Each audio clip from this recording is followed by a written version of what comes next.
Hi everyone. I just want to come to you and tell you a story about what I had about George Bush.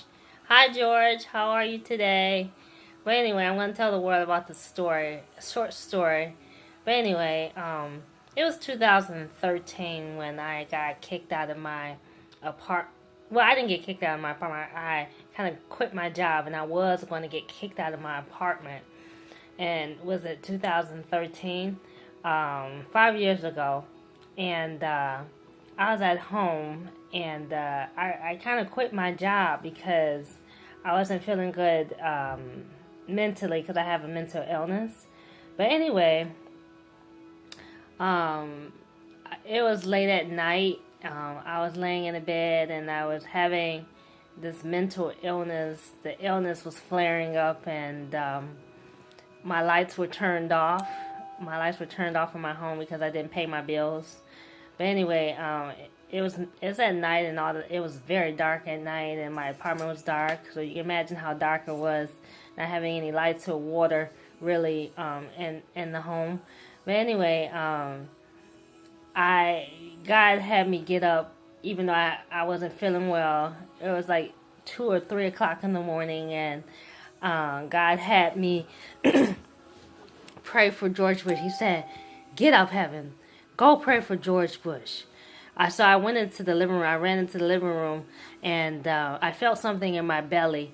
But anyway, I went to the living room to get on my knees and pray on my couch, and I prayed for George, and I felt something like hell, just hell breaking loose up under the surface of the earth. And I prayed for George, and I just mentioned his name, and I began to pray for George, and I said, "George," and I heard something say, "Boom," up underneath the floor, and I was like, "Oh," I said, "They had George in hell.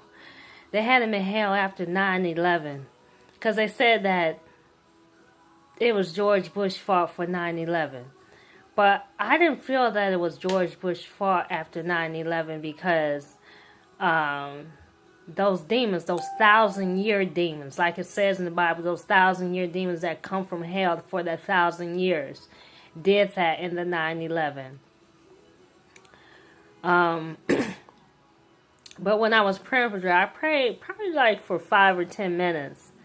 And I heard those demons in hell just saying, some of them screaming and yelling, talking about George this, George that, George this. Oh, he's whack. But anyway, I prayed for George, and he was released from hell that night, that early morning when I prayed for him, after I heard that big boom underneath the floor. I'm like, oh, they had George in hell. I said, I got to tell George. I said, George, I said, I'm going to get to George. I got to tell George that they had him. I said, you know they had you in here after 9/11. Then white people were trying to pull him down into the 9/11 hell. But anyway, after 9/11, it was a lot of demons that came into the earth and was trying to feed off of that, kind of multiply themselves through that. And I said that wasn't George. Those were those demons that came from hell, that did that to 9/11. But Jesus had something to do with it. He allowed that to happen. But it was mainly those demons' fault. But anyway, I saw George on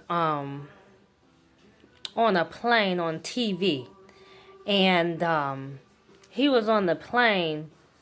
I think that was years before or years after I prayed for him. I'm not sure when, but I saw him on a plane and on TV, and they was asking him about the devastation in 9/11 in New York, and he began to cringe, and he had his hands clasped. I can't clasp my hands right now because I'm holding the phone, but he clasped his hands and was cringing a little bit, and he looked. I saw the fear in George Bush's eyes, and he's like, "That wasn't me.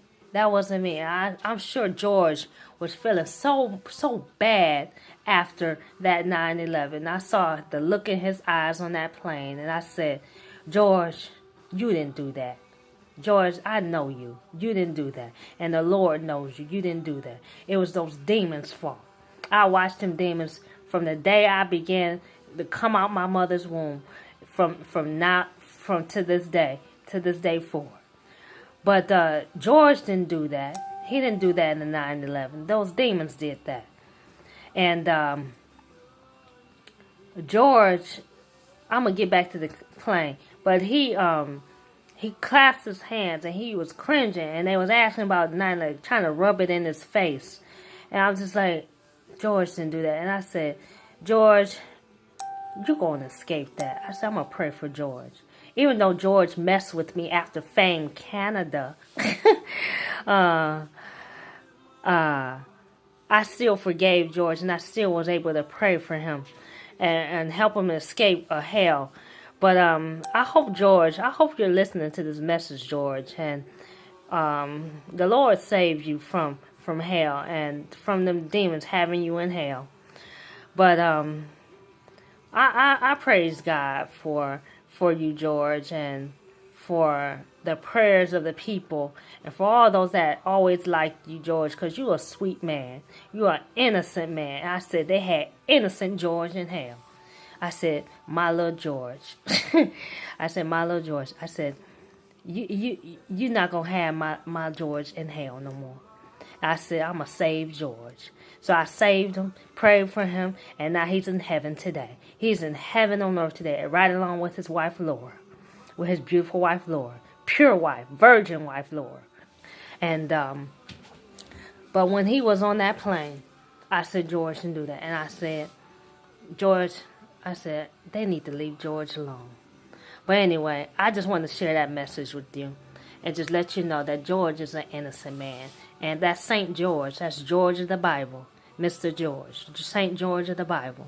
Haven't you heard of St. George? That's George of the Bible. And I'm glad I'm related to Mr. George as my year of the Bible. But anyway, George is innocent. And them demons ain't innocent because they did that to 9/11. Them white demons did that to 9/11. And a lot of them folks died. But they came back. And they're back here tonight. And they're going to be killing probably tonight. Killing them demons tonight.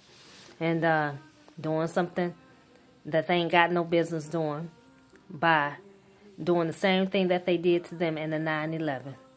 Because them demons deserve to go to hell, not heaven. All right, well, I just want to share that message with you, and I hope you enjoyed that message. Because George is innocent. That's St. George, and I love you, George. And I'm glad I was able to pray for you and be obedient to God and pray for you. And pray for you in regards to getting out of hell 5 years ago. And I'm glad you're in heaven with me, George. And we will see more of a new heaven, new earth, new Jerusalem on earth. Especially with St. George walking down the great street of gold today, tomorrow, for the rest of his life. Mr. St. George, I love you today. Have a good day. Bye-bye.